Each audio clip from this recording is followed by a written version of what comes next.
Assalamualaikum warahmatullahi wabarakatuh.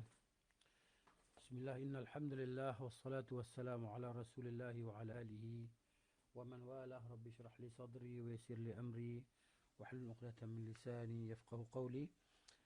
Malam ni insya-Allah kita sambung bacaan kitab Zadul Ma'ad fi Hadi Khairil Ibad pada muka surat 157. Tajuk kita di atas itu dia kata boleh mencampuri wanita-wanita penyembah berhala melalui jalur perbudakan. Maksud dia perhambaan lah. Tawanan-tawanan perang kan. Ataupun hamba-hamba yang dibeli yang bukan beragama Islam. Jadi kita sini boleh kita mencampurkan ataupun menggauli lah wanita-wanita hamba tadi. Keputusan Nabi SAW ini menunjukkan bolehnya mencampuri, yakni menggauli wanita budak penyembah berhala. Ini wanita hamba lah. Wanita budak, yakni wanita hamba sahaya, penyembah berhala. Kerana para wanita tawanan dalam perang Autas, kan? Perang Autas ni kita sebut dia, Autas ni satu tempat lah, satu lembah yang kita sebut pada minggu lepas. Yang terletak di Mamlakah Al-Arabiyah Saudiyah, terletak di antara Mekah dan Taif, kan? Dan berlaku mana dia di sebelah Hunain lah. Perang Hunain berlaku sebelah dia, kan? Autas ni berlaku, perang Autas ni berlaku pada tahun yang ke-8 Hijrah lah, yang diketuai oleh Abi Amir Al-Ash'ari radhiyallahu anhu. Jadi para wanita tawanan dalam perang Autas bukanlah ahli kitab. Ini orang musyrikin, penyembah berhala. Bukan ahli kitab.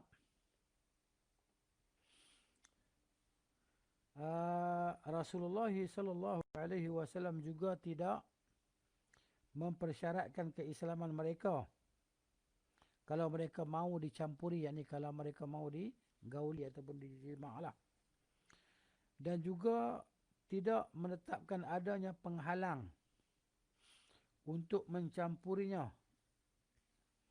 kecuali kepastian bersihnya rahim daripada janin. Ini istibra'. Syarat dia satu ya. Syarat dia istibra' ar-rahim. Maksudnya rahim dia suci bersih. Maksudnya datang haid. Datang haid tu mana rahim dia bersih lah. Tidak ada janin bagi orang yang sebelumnya. Sedangkan mengundurkan penjelasan daripada waktu yang dihajatkan tidak diperbolehkan. Maksudnya tak boleh nak tangguh-tangguh penjelasan hukum. Kalau Nabi SAW ditanya tentang satu perkara yang wajib masa tu Nabi jelaskan, maka Nabi tak akan tangguh-tangguh lagi. Nabi terus akan jelaskan pada waktu itu juga. Kalau maknanya wanita penyembah berhala tak boleh wanita hamba penyembah berhala tidak boleh digauli ataupun disetubuhi, maka Nabi akan beritahu lah. Segera beritahu, Nabi tak akan tangguh-tangguh dah. Tapi Nabi tak kata apa sallallahu alaihi wasallam, maka perkara itu tak ada masalah apalah. Ini. Apalagi ketika itu mereka baru saja masuk Islam. Ya, mereka baru masuk Islam ya. Sehingga besar yang ni sahabat-sahabat baru masuk Islam kan, mereka tak tahu hukum. Jadi Nabi kena cerita cepat-cepat. Tak boleh nak tangguh-tangguh. Sehingga besar kemungkinan mereka belum mengetahui hukum masalah ini. Sebab tak boleh ditangguh penjelasan. Ditambah lagi kemungkinan semua wanita tawanan itu masuk Islam, sementara jumlahnya ribuan orang, ya, di mana tidak ada seorang pun di antara mereka kecuali masuk Islam. Ini termasuk perkara yang dimaklumi adalah mustahil lah. Mustahil lah mereka nak masuk Islam lah tu ribu-ribu orang kan. Sekarang tu juga semua masuk Islam, ini mustahil. Kerana mereka ketika itu membenci Islam. Sebab tu mereka berperang dengan Islam kan. Dia membenci Islam.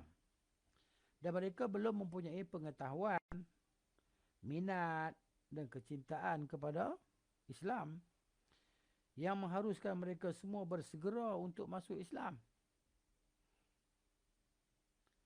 Maka konsekuensi as-sunnah, kan, tuntutan atau hasil natijah sunnah tadi dan amalan para sahabat di zaman Rasulullah SAW serta sepeninggal beliau, yakni selepas Nabi baru wafat, ya, adalah bolehnya mencampuri, menggauli ataupun menyetubuhi budak-budak, wanita-wanita hamba yang menganut agama pun, walaupun dia masuk Islam. Ini adalah mazhab Tawus dan selainnya, serta yang dikuatkan dan didukung dari dalilnya oleh pengarang Al-Mughni dalam masalah ini, yakni Ibn Qudamah dalam Al-Maqdisi dalam kitab adalah Al-Mughni. Wabillahi at-taufiq. Habis itu jelas kita faham kan peringkat ni. Kemudian kata Ibn Qayyim lagi di bawah ni rahimahullah, dia antara dalil yang menunjukkan tidak disyaratkannya keislaman mereka, keislaman hamba-hamba wanita itulah untuk digauli, tak disyaratkan keislaman mereka, adalah hadis diriwayatkan At-Tirmizi dalam Al-Jami' dari Arbad bin Sariyah radhiyallahu anhu bahawa Nabi SAW mengharamkan mencampuri para wanita tawanan sampai mereka melahirkan. Okey. Jadi maknanya bila mereka melahirkan bolehlah. Habis nifas dia tu bolehlah digauli, maknanya tidak disyaratkan keislaman, walaupun hadis ini dhaif al-isnad, sanad dia lemah, kan? Makna dia dikuatkan oleh hadis yang lain lah. Maka beliau menjadikan pengharaman itu berakhir pada satu batasan sahaja, iaitu melahirkan. Maksudnya melahirkan. Jadi istibra' ar-rahim. Seandainya bercampur, tidak boleh dikecuali dengan syarat keislaman, nescaya menjelaskannya jauh lebih penting daripada penjelasan kesucian rahim, yakni istibra'. Jadi kalau benda tu tak boleh, Islam akan jelaskan awal-awal. Nabi sallallahu Allah Ta'ala akan terangkan awal-awal melalui lidah Nabi sallallahu alaihi wasallam. Baik, dalam As-Sunan dan dalam Asal Al-Musnad dari beliau sallallahu alaihi wasallam, Sunan dan Musnad. Sunan ni kitab-kitab riwayat ulama-ulama sunnah lah, kitab-kitab sunan, kitab-kitab hadis. Adapun Musnad disebut hadis yang bersanad.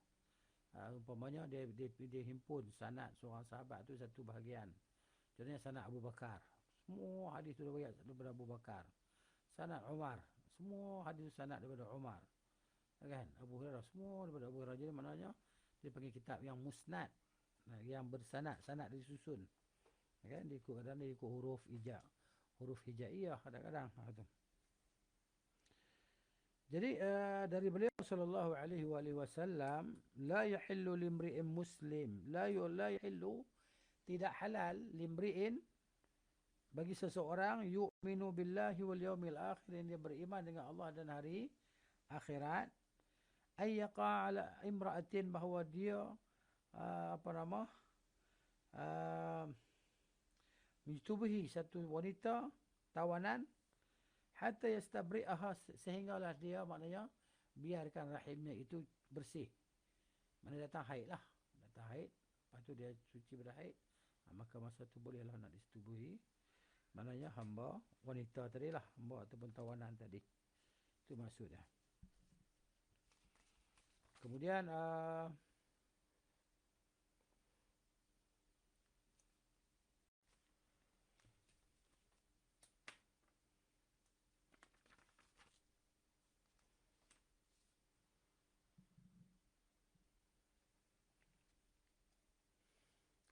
dalam riwayat Ahmad, Nabi SAW bersabda, man kana yu'minu billahi wal yawmil akhir, barang siapa yang beriman dengan Allah dan hari akhirat, fala yankihanna syai'an min as-sabaya hatta tahidha, janganlah dia menyetubuhi hamba-hamba wanita itu, kan, sehingga mereka itu datang haid. Ya, ini maknanya nak cerita tentang keimanan dengan Allah dan hari akhirat, kena patuhilah. Begitu. Dalam As-Sunan, bahawa beliau SAW bersabda tentang para wanita tawanan perang Autas. Ya. Nabi SAW bersabda, la tuta'u hamilun hatta tada'a, wala ghairu hamilin hatta tahidha haidatan wahidah. Tidak boleh disetubuhi wanita yang hamil sampai ia melahirkan. Dan tidak boleh juga yang tidak hamil sampai dia selesai satu kali haid. Beliau tidak mengatakan sampai dia masuk Islam. Nabi tak kata yang tu. Maka tidak ada satu pun hadis yang menyebutkan persyaratan keislaman wanita tawanan sama sekali. Ini dia. Jelaslah di sini kan. Perenggan ni jelas.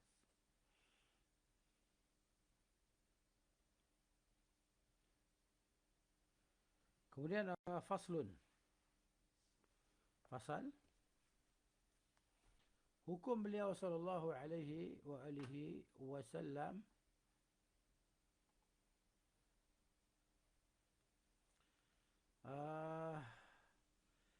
mengenai suami isteri yang salah satunya masuk Islam terlebih dahulu sebelum pasangannya. Macam mana kedudukan mereka ni kan? Di sini.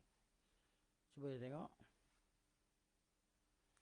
Ibnu Abbas radhiyallahu anhuma berkata Rasulullah sallallahu alaihi wasallam mengembalikan Zainab puteri beliau kepada Abul As Abu Rabi' bin Abi Rabi' atas dasar pernikahannya yang pertama.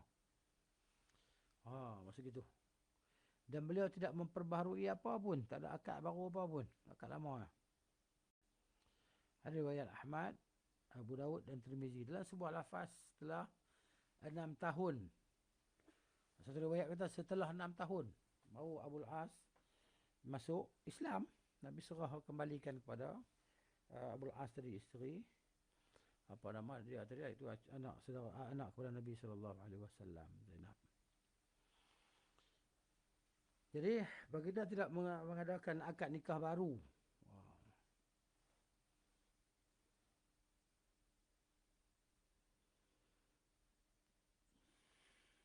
Tapi kalau hadis dalam kitab saya ni dia panggil dhaif al-isna' lah. Dhaif. Tapi makna dikuatkan dengan hadis yang lain. Al-Tirmizi berkata tidak ada apa-apa dengan sanadnya. Dalam sebuah lafaz keislamannya Zainab 6 tahun lebih dahulu daripada keislaman suaminya. Dan beliau SAW tidak mengadakan persiapan baru dan tidak pula mahar yang baru. Maksudnya pakai nikah, akad nikah yang lama tu lah. Tak ada akad nikah baru dah. Ya. Ini dia.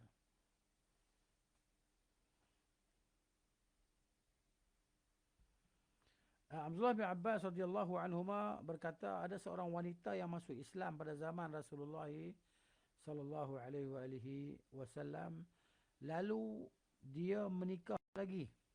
Dia menikah. Setelah itu suaminya datang kepada Nabi SAW lalu berkata, wahai Rasulullah, sungguhnya aku sudah masuk Islam dan dia mengetahui keislamanku. Maka Rasulullah SAW menariknya dari suami terakhirnya. Suami yang kedua tu kan, dipisahkan. Dan Nabi SAW kembalikan dia kepada suami dia yang pertama. Maknanya habis ya, kan? Diceraikan lah. Jadi hakim yang memisahkan antara mereka berdua, maka dikembalikan wanita itu kepada isteri yang pada suami dia yang pertama. Ini dia. Kemudian seterusnya.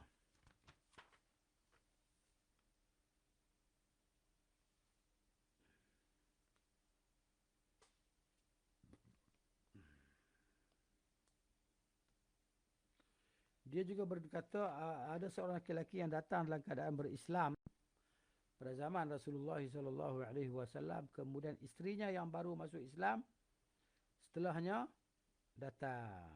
Jadi maknanya suami masuk Islam dulu, isteri datang kemudian. Lalu lelaki itu berkata, wahai Rasulullah, sungguhnya dia masuk Islam bersamaku. Maka beliau pun mengembalikannya kepadanya, kepada suami tadilah. Tirmizi berkata inilah hadis yang sahih. Malik berkata rahimahullah,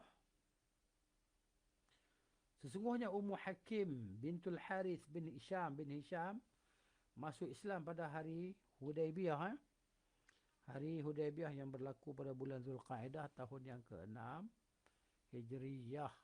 Ini berlaku pada Al-Madinah. Kan?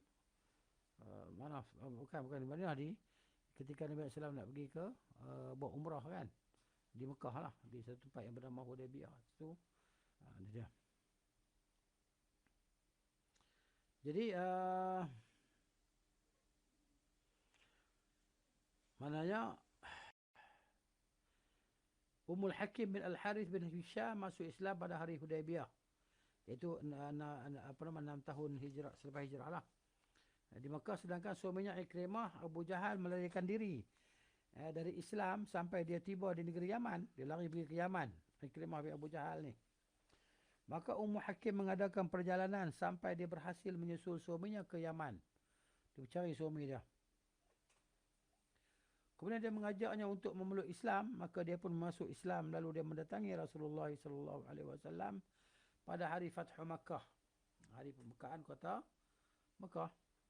Ketika dia mendatangi Rasulullah SAW, maka beliau segera menyambutnya dalam keadaan gembira dan tanpa memakai mantil. Mantil ni selimut lah. Sampai beliau memberi bai'ah kepadanya, kepada Ikrimah bin Abi Jahal tadi lah. Maka beliau pun menetapkan keduanya pada pernikahan mereka. Ni dah lama ni kan. Berkurang jarak 8 tahun dah. Berpisah tu.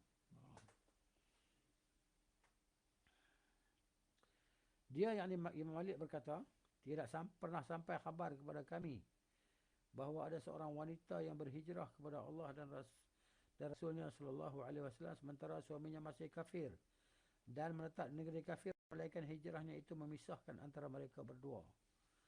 Kecuali ketika suaminya datang sebagai orang yang berhijrah sebelum iddah isterinya habis. Itu lainlah. Jadi Malik menyebutkannya dalam kitab Muwatta dia lah. Hadis. Hukum ini berisi keterangan bahawa sepasang suami isteri, kalau kedua-duanya masuk Islam secara bersamaan, maka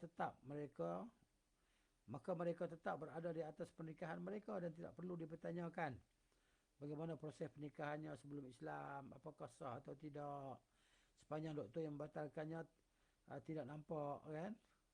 Jadi sepanjang faktor yang membatalkannya tidak nampak. Faktor yang membatalkan tak nampak. Seperti misalnya kalau keduanya masuk Islam, suami isteri, sedang sebelumnya dia menikahi isterinya dalam masa iddahnya dari suami pertamanya. Jadi maksudnya dalam keadaan syirik lah, masa iddah dia kahwin dengan suami yang kedua. Suami pertama ceraikan dia, kan, masih lagi dalam iddah lagi, dah cerai dia pun kahwin lagi satu. Ni. Atau dia kata pengharaman yang disepakati atasnya. Kalau atau isterinya adalah mahram selamanya baginya. Tak boleh ni. Misalnya kalau wanita itu adalah mahram baginya dari arah nasab, arah keturunan, atau penyusuan.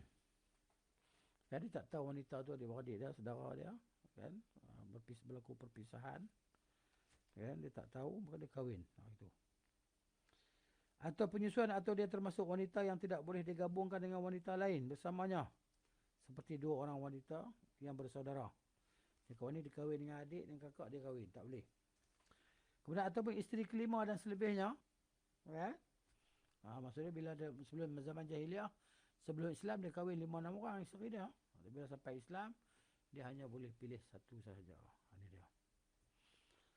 Maka ini adalah 3 bentuk yang hukum-hukumnya berbeza-beza, kata Al-Imam Ibn Qayyim rahimahullah. Baik, seterusnya kalau keduanya masuk Islam. Kalau keduanya masuk Islam,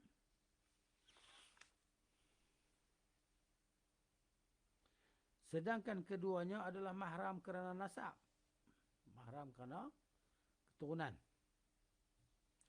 atau penyusuan, atau perkahwinan, atau saudara isterinya, atau bibinya dari pihak bapa maupun ibu, atau wanita diharamkan untuk digabungkan antara keduanya, maka pada semua kes di atas, keduanya harus, yakni wajib dipisahkan berdasarkan ijma' umat ini. Hanya saja kalau pengharamannya kerana dia menggabungkan dua wanita yang tidak boleh digabungkan, maka dia diberikan pilihan untuk menahan siapa yang dari keduanya yang dia kehendaki. Pilihlah salah seorang saja, tak boleh dua-dua. Zaman jahiliah dia kahwin 2-3 dengan 2 beradik, 3 beradik, kan. Tak boleh, salah lah. Jadi maknanya bila zaman Islam dia kena tinggalkan yang lebih daripada 4 itulah, dia kena tinggalkan, ceraikan. Kemudian dia kata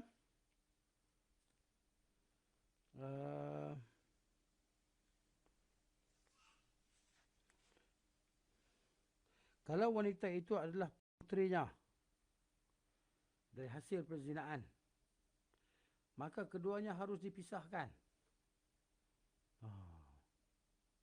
Jadi kalau wanita tu adalah puteri dia, jadi isteri itu adalah puteri dia daripada hasil perzinaan, maka keduanya harus wajib dipisahkan berdasarkan pendapat mayoritas ataupun jumhur ulama lah. Dan kalau dia meyakini sahnya nasab dengan zina, maka keduanya harus dipisahkan berdasarkan kesepakatan ulama. Kalau salah satu daripada pasangan suami isteri masuk Islam, seorang daripada suami isteri ini masuk Islam dan si wanita berada dalam masa iddah dari seorang suami yang terdahulu akadnya, okey, jadi maknanya wanita tu dia sebelum tu dia dah pernah kahwin, masih beriddah lagi, kemudian dia kahwin lagi satu pula, kahwin baru pula kan, sebelum habis iddah dia dah kahwin dah. Ini maksud dia. Maka keduanya dipisahkan menurut kesepakatan ulama. Ini dia. Adapun bila iddah itu dari seorang kafir, ya, maka jika kita menganggap hal yang merosaknya ada terus menerus, ya, atau ia disepakati sebagai pembatal perkahwinan,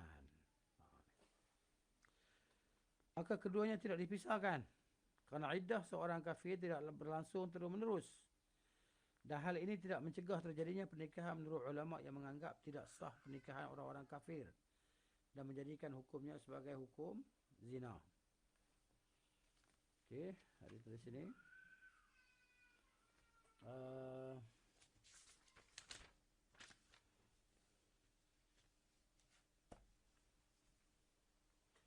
Okey.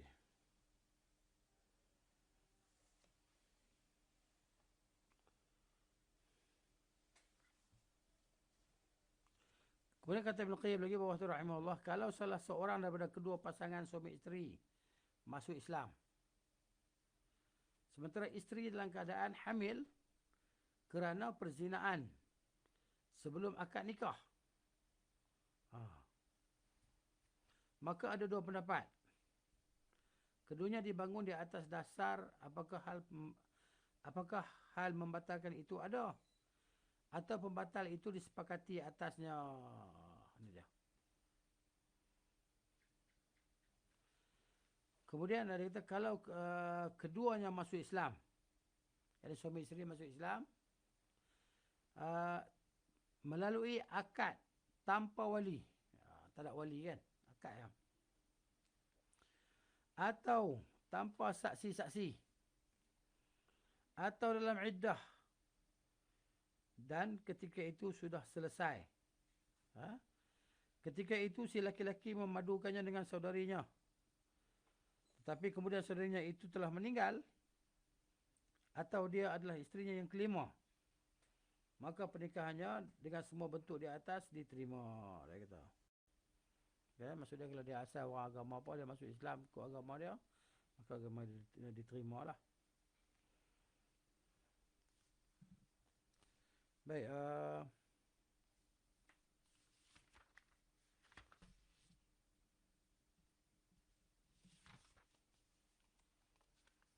apabila salah satu daripada suami isteri masuk Islam sebelum yang lainnya, salah seorang dia tak masuk sekali, masuk seorang-seorang, sama ada isteri dulu ataupun suami dulu, maka pernikahan tidak batal dengan sebab dia masuk Islam.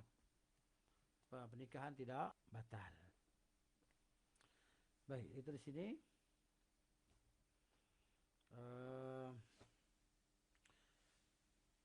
Keputusan Nabi SAW dalam masalah ini juga berisi keterangan.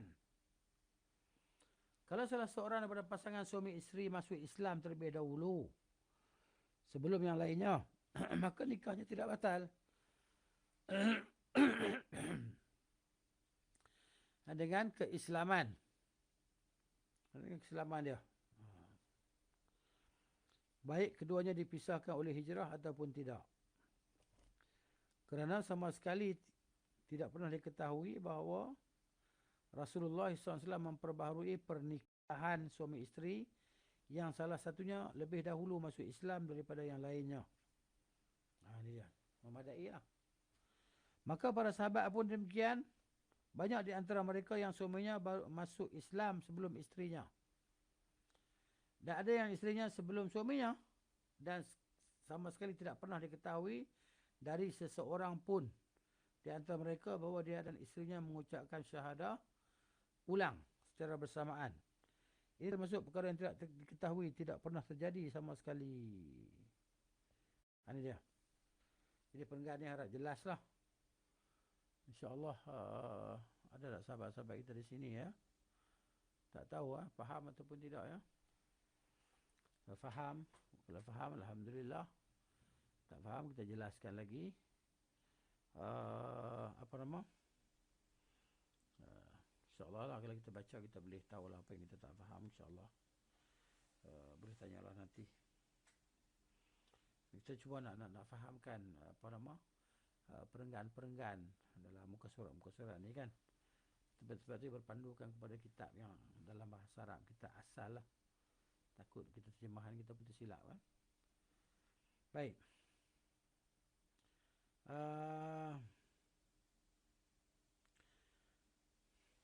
Dia kata, kalau ada yang mengatakan, kata Ibn Qayyim macam itulah, kalau ada yang mengatakan berdasarkan hal ini iddahnya Zainab berakhir pada waktu itu, maka kenapa pernikahannya tidak diperbaharui? Dia kata macam ni. Nak faham tu mungkin penting lah. Maka dikatakan, yakni dijawablah, pengharaman kaum muslimah untuk dinikahi oleh kaum muslimin tidaklah turun kecuali setelah perjanjian Al-Hudaybiyah. Bukan sebelumnya. Ya.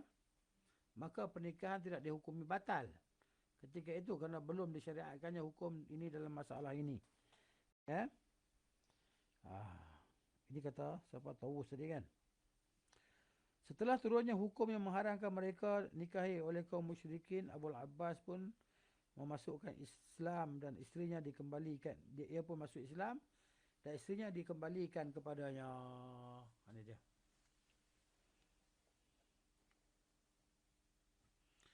Kemudian tidak ada dalil bagi pendapat yang memperhitungkan masa iddah. Kena hitung kan. Pakai bulan, apa nak hitung. Tak ada dalil dari nas dan tidak pula ijma'. Hamad bin Salamah rahimahullah menyebutkan daripada Qatadah bin Sa'id bin Al-Musayyab rahimahumullah bahawa Ali bin Abi Talib radhiyallahu anhu berkata tentang sepasang suami isteri yang kafir. Lalu salah satunya masuk Islam. Okay? Dia lebih berhak memiliki kemaluan isterinya selama isterinya masih berada di negeri hijrahnya. Negeri tempat dia hijrah daripada tempat dia lah. Kan? Dia melarikan diri itu. Kerana ikut Nabi SAW. Seterusnya,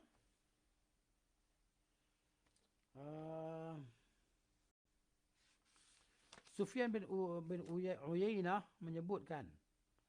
Dia kata Sufyan bin Uyainah. Dia menyebutkan daripada Mutarrif bin Tarif dari Asy'abi dari Ali. Maksud dia kata dia suami lebih berhak terhadap isterinya itu selama belum keluar daripada negerinya. Isteri dia berhijrah ke situ dia tak pergi negeri lain. Itu maksudnya. Kemudian disebutkan oleh Ibnu Abi Syaibah daripada Mu'tamir bin Sulaiman. Dari Ma'mar, dari Az-Zuhri dia berkata, kalau si isteri masuk Islam sedang suaminya belum masuk Islam, maka mereka tetap berada di atas pernikahan mereka kecuali kalau penguasa memisahkan mereka. Ini dia. Kemudian kata Ibn Qayyim rahimahullah ta'ala, memperhitungkan iddah ini tidak diketahui. Ada dalam satu hadis pun. Oh, tak tahu lah. Dan Nabi SAW juga tidak pernah bertanya kepada si wanita apakah iddahnya sudah selesai atau belum. Nabi tak tanya pun.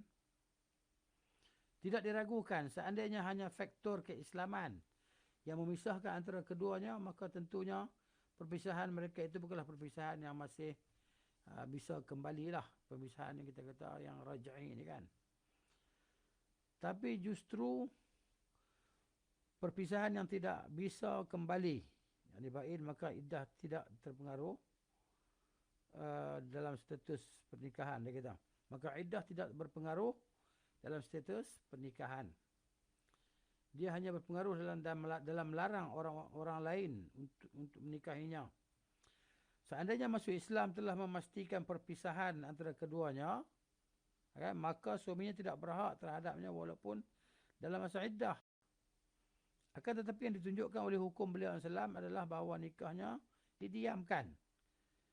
Kalau suaminya masuk Islam sebelum iddahnya habis, maka dia tetap sebagai isterinya lah.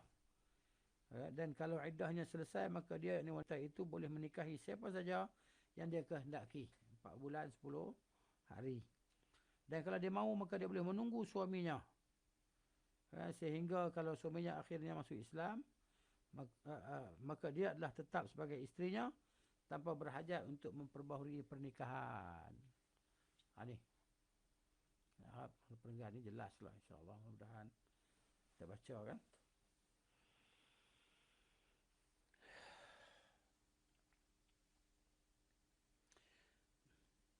Baik, kemudian kata Ibn Qayyim rahimahullah, kami sama sekali tidak mengetahui ada seorang pun, dia kata, yang memperbaharui pernikahan mereka kerana masuk Islam. Kami tak kenal seorang pun. Kata Ibn Qayyim rahimahullah ta'ala.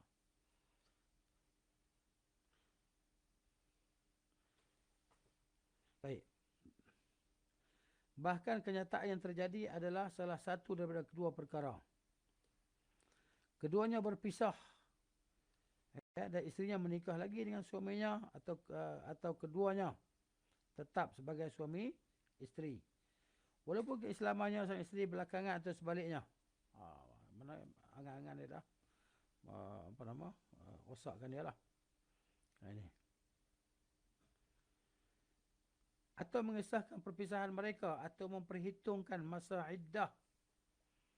Kata Ibn Qayyim lagi rahimahullah, kami tidak pernah mengetahui kalau Rasulullah SAW memutuskan dengan salah satu daripada keduanya bersamaan dengan banyaknya pasangan-pasangan suami isteri yang masuk Islam pada zaman beliau, dan beliau tidak pula menghitungkan jarak keislaman seseorang dengan pasangannya, baik yang dekat maupun yang jauh, seandainya bukan kerana persetujuan beliau SAW kepada suami isteri atas pernikahan mereka sebelumnya, walaupun salah satunya lebih terakhir masuk Islam daripada pasangannya setelah perjanjian Hudaibiyah dan pembebasan kota Mekah. Dia kata, nescaya kami akan berpendapat harus disegerakan perpisahan kerana Islam salah satunya kan tanpa memperhitungkan masa iddah. Berdasarkan firman Allah Ta'ala di sini, Allah Ta'ala sebut, la hunna lihillun lahum wa lahum yahilluna lahunna. Mereka tidak halal bagi orang-orang kafir. Dan orang-orang kafir itu tiada halal pula bagi mereka. Dan firman-Nya, janganlah kamu tetap berpegang pada tali. Dan janganlah kamu tetap berpegang pada tali perkawinan dengan wanita-wanita kafir. Ini dalam surah Al-Mumtahanah ayat 10. Kita boleh tengok. A'udzubillahi minasyaitanir rajim. يا أيها الذين آمنوا إذا جاءكم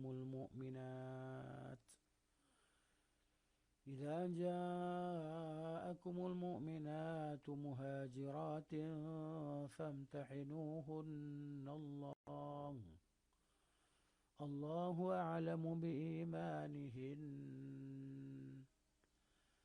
فإن علمتموهن مؤمنات فلا ترجعوهن إلى الكفار لا هن حل لهم ولا هم يحلون لهن وآتوهم ما أنفقوا ولا جناح عليكم أن تنكحوهن إذا آتيتموهن أجورهن ولا تمسكوا بعصم الكوافر واسألوا ما أنفقتم وليسألوا ما أنفقوا ذلكم حكم الله يحكم بينكم والله عليم حكيم. Allah kata, wahai orang-orang yang beriman, apabila perempuan-perempuan mukmin datang berhijrah kepadamu, maka hendaklah kamu uji keimanan mereka. Allah lebih mengetahui tentang keimanan mereka. Jika kamu telah mengetahui bahawa mereka benar-benar beriman, maka janganlah kamu kembalikan mereka kepada orang-orang kafir, yakni suami-suami mereka. Mereka tidak halal bagi orang-orang kafir itu, dan orang-orang kafir itu tidak halal bagi mereka. Dan berikanlah kepada suami mereka mahar yang telah mereka berikan. Dan tidak ada dosa bagimu menikahi mereka apabila kamu bayarkan kepada mereka maharnya. Dan janganlah kamu tetap berpegang pada tali pernikahan dengan perempuan-perempuan kafir. Dan hendaklah kamu minta kembali mahar yang telah kamu berikan. Dan jika suaminya tetap kafir, biarkan mereka meminta kembali mahar yang telah mereka bayarkan kepada mantan isteri yang telah beriman. Demikianlah hukum Allah yang ditetapkannya di antara kamu, dan Allah Maha mengetahui lagi Maha bijaksana. Ini dia. Kemudian kata di sini rahimahullah,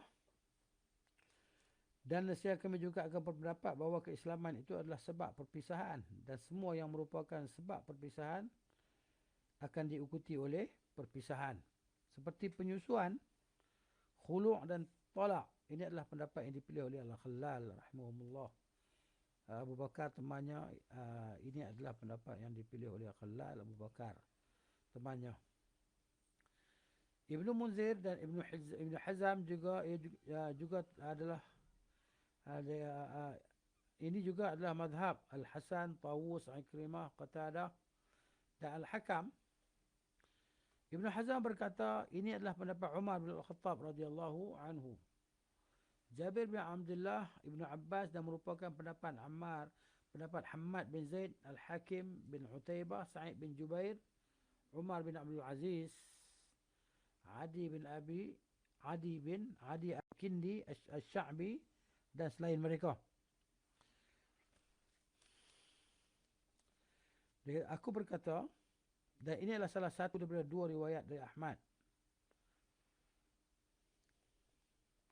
Akan tetapi orang yang diturunkan kepadanya firman Allah Ta'ala, janganlah kamu tetap berpegang pada tali perkahwinan dengan wanita-wanita kafir. Dan firmannya, mereka tidak halal bagi orang-orang kafir itu, dan orang kafir itu tidak halal pula bagi mereka.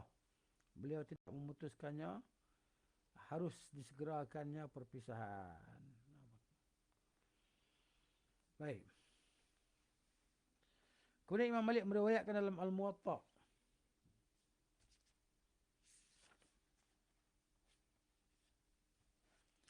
Okey, sini. Tak mana hilang. Tak sama. Okey. Hazam, Umar.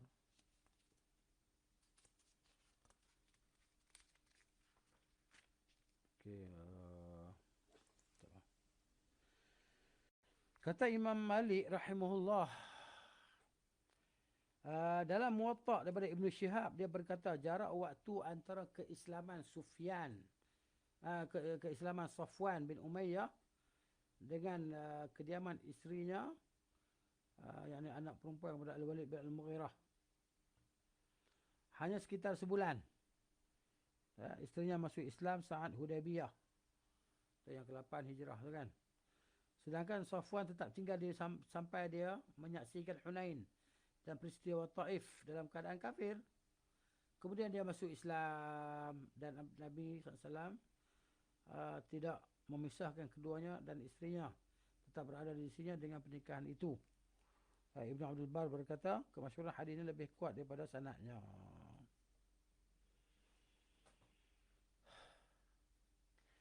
Kemudian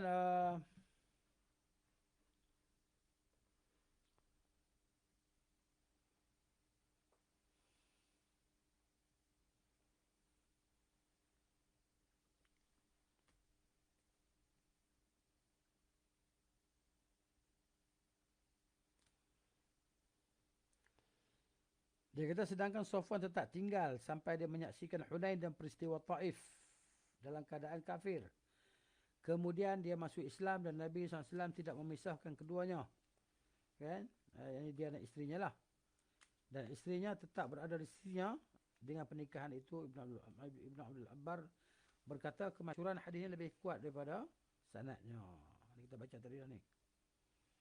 Okey, kita dah baca ulang. Ibn Shihab berkata Ummu Hakim masuk Islam pada hari Hudaybiyah. Sedang suaminya Ikrimah melarikan diri ke Yaman. Kemudian dia pergi cari suami dia ke Yaman. Dia ajak suami dia masuk Islam. Lalu suami dia masuk Islam dan datang ke Madinah. Kemudian dia membai'ah Nabi SAW dan keduanya tetap pada pernikahan mereka sebelumnya. Tak dinikahkan dengan akad yang baru lah ataupun lafaz yang baru.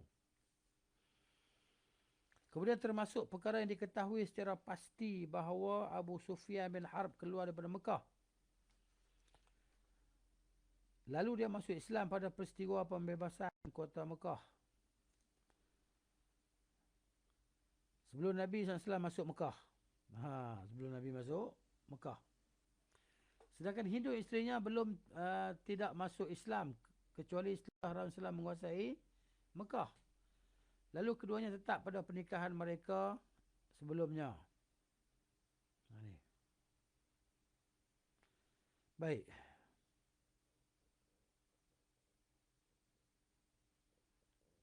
Tadi Hakim bin Hizam juga masuk Islam, isterinya Abu Sufyan. Kemudian Abu Sufyan bin Al-Harith dan Abdullah bin Abu Umayyah ya. Keluar pada hari Hudaybiyah, lalu keduanya bertemu dengan Nabi Islam di daerah Abwa. Keduanya kemudian masuk Islam sebelum isteri-isteri mereka dan keduanya tetap pada pernikahan mereka sebelumnya. Tidak pernah diketahui bahawa Rasulullah SAW memisahkan seorang pun daripada kalangan laki-laki yang telah masuk Islam daripada isterinya. Ini dia. Kemudian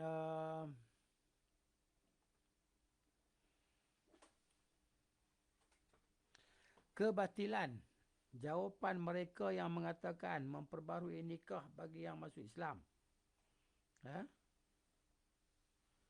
Baik, dia kata di sini apa?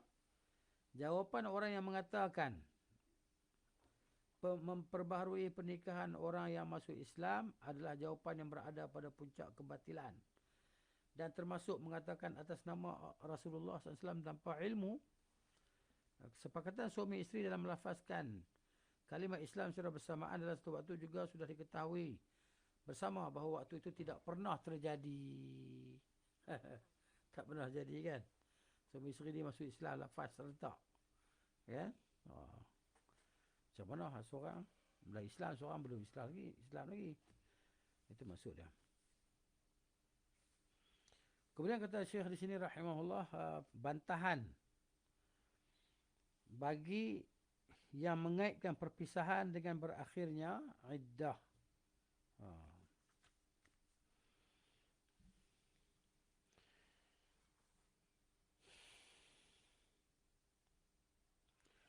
Menempati posisi berikutnya dalam hal kebatilan adalah mazhab yang mengaitkan perpisahan dengan selesainya iddah.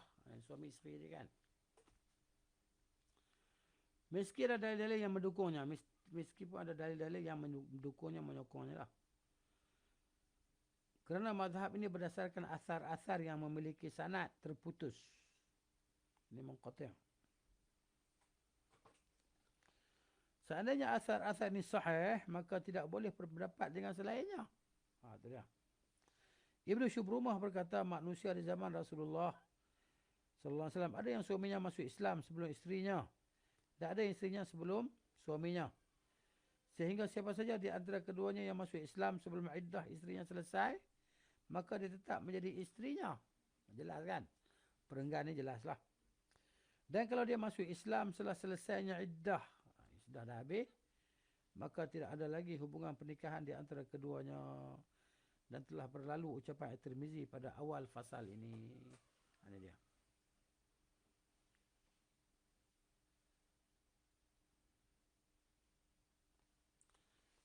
Baik, seterusnya katanya, adapun apa yang dikutip Ibn Hazm daripada Umar bin Al-Khattab radhiyallahu anhu, maka aku tidak tahu dari mana dia mengutip hal itu.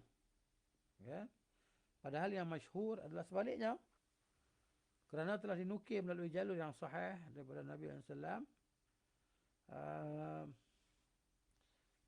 melalui Hamad bin Salamah dari Ayub dan Qatadah, keduanya daripada Ibn Sirin, dari Abdullah bin Yazid Al-Khatmi, bahawa ada seorang Nasara yang isterinya masuk Islam. Maka Umar bin Al-Khattab radhiyallahu anhu memberikan pilihan kepada isterinya. Kalau dia mahu, maka dia boleh berpisah daripada suaminya, dan kalau dia mahu, maka dia boleh tetap menjadi dia kata sini, kalau dia mahu maka dia boleh berpisah dari suaminya, dan kalau dia mahu maka dia boleh tetap menjadi isterinya. Boleh kalau dia nak. Okey. Sudah diketahui secara pasti bahawa beliau memberikan pilihan kepadanya antara menunggu suaminya sampai dia masuk Islam agar dia tetap menjadi isterinya, atau berpisah dengannya.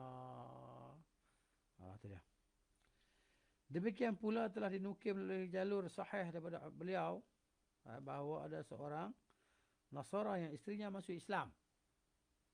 Dia tak masuk ini, maka Umar radhiyallahu anhu berkata, kalau dia masuk Islam, maka dia tetap sebagai isterinya. Jadi kalau mula-mula salah seorang masuk Islam, kemudian suami dia ikut dalam keadaan dia kata di sini, kalau dia masuk Islam maka dia tetap sebagai isterinya.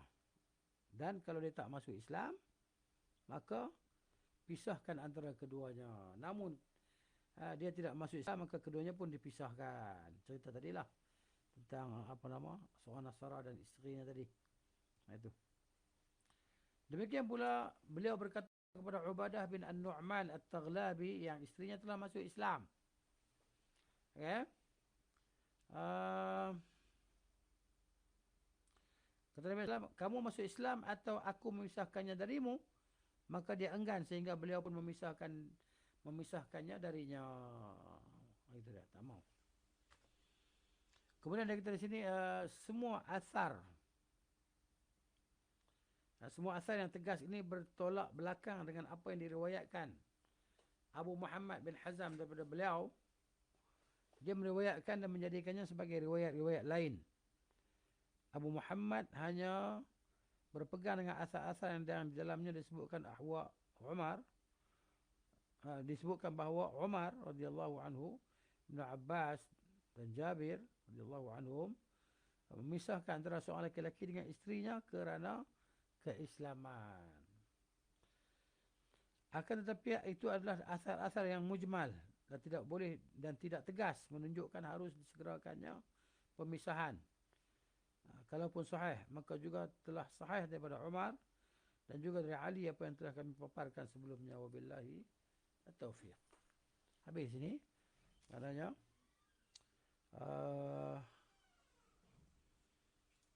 bab ni, insya-Allah sambung lagi, insya-Allah kita sambung sikit lagi bawah ni. Okey, bawah ni sambung sikit lagi insya-Allah. Faslun fi hukmihi sallallahu alaihi wa sallam fil azal. Hukum yang dijatuhkan oleh Nabi SAW tentang azal lah. Tercantum dalam As-Sahihain, dalam Sahih Al-Bukhari dan Muslim. Maka kami pun melakukan azal. Azal ni apa dia azal? Azal ni maksudnya dia bersembunyi dengan isteri dia keluarkan air mani dia di luar. Dan dia tidak tinggalkan air mani dia di dalam kemaluan isterinya. Itu mana azal. Baik. katanya kami mendapatkan wanita tawanan perang, maka kami pun melakukan azal. Lalu kami menanyakannya kepada Rasulullah SAW dan beliau bersabda, apakah kalian betul-betul melakukannya? Beliau mengucapkannya sebanyak 3 kali. Nabi kata, ma min nasamatin kainatin ila yaumil qiyamah illa wahya kainatun. Tidak ada satu jiwa pun yang telah ditakdirkan akan lahir sampai hari kiamat kecuali dia akan lahir. Dalam As-Sunan daripada beliau Abu Sa'id, yakni daripada Abu Sa'id lah radhiyallahu anhu, bahawa ada seorang lelaki yang berkata, wahai Rasulullah SAW, sungguhnya aku mempunyai wanita hamba dan aku melakukan azal padanya. Aku tidak mahu dia hamil, tapi aku juga menginginkan apa yang diinginkan oleh seorang lelaki. Dan sungguhnya orang-orang Yahudi mengatakan bahawa azal itu adalah pembunuhan hidup-hidup secara halus, kecil. Maka beliau bersabda, kadzabat yahudu law aradallahu an yakhluqahu mastata'ta an tasrifahu. Orang-orang Yahudi telah berdusta. Seandainya Allah mahu menciptakannya, maka kamu tidak akan sanggup memalingkannya. Allah nak buat, tak boleh nak lawan. Terima. Allah takdir macam mana, benda tu jadilah. Kalau Allah nak jadi. Dalam As-Sahihain daripada Jabir, dia berkata, kami melakukan azal pada zaman Rasulullah SAW, sedangkan Al-Quran masih turun. Dalam Sahih Muslim darinya, kami melakukan azal di zaman Rasulullah SAW, lalu hal itu sampai ke telinga Rasulullah SAW dan beliau tidak melarang kami. Baik. Juga dalam Sahih Muslim daripada Jabir, dia berkata, ada seorang lelaki yang bertanya kepada Nabi SAW, aku mempunyai seorang wanita hamba dan aku melakukan azal padanya. Maka Rasulullah bersabda, inna dzalika la yamna'u syai'an aradahullah. Sungguhnya perbuatan itu tidak akan menolak sedikit pun apa yang Allah kehendaki. Itu maksudnya.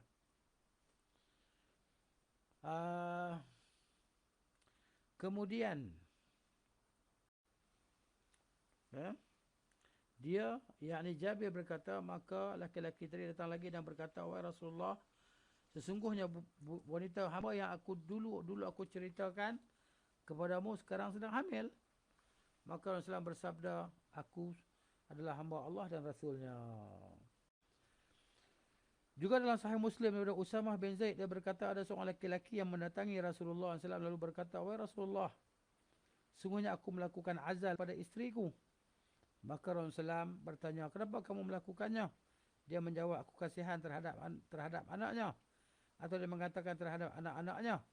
Maka Rasulullah bersabda, seandainya hal itu mendatangkan mudarat, nescaya telah memudaratkan Parsi dan Romawi.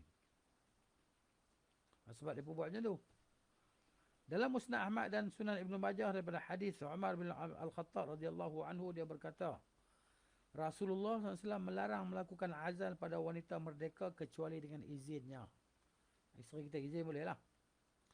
Abu Daud berkata, aku mendengar Abu Abdullah menyebutkan hadis Ibn Lahiyah dari Ja'far bin Rabi'ah, dari Az-Zuhri, dari Al-Muharrar bin Abi Hurairah, dari Abu Hurairah radhiyallahu anhu, dia berkata, Rasulullah SAW bersabda, tidak boleh azal kepada seorang wanita merdeka kecuali dengan izinnya.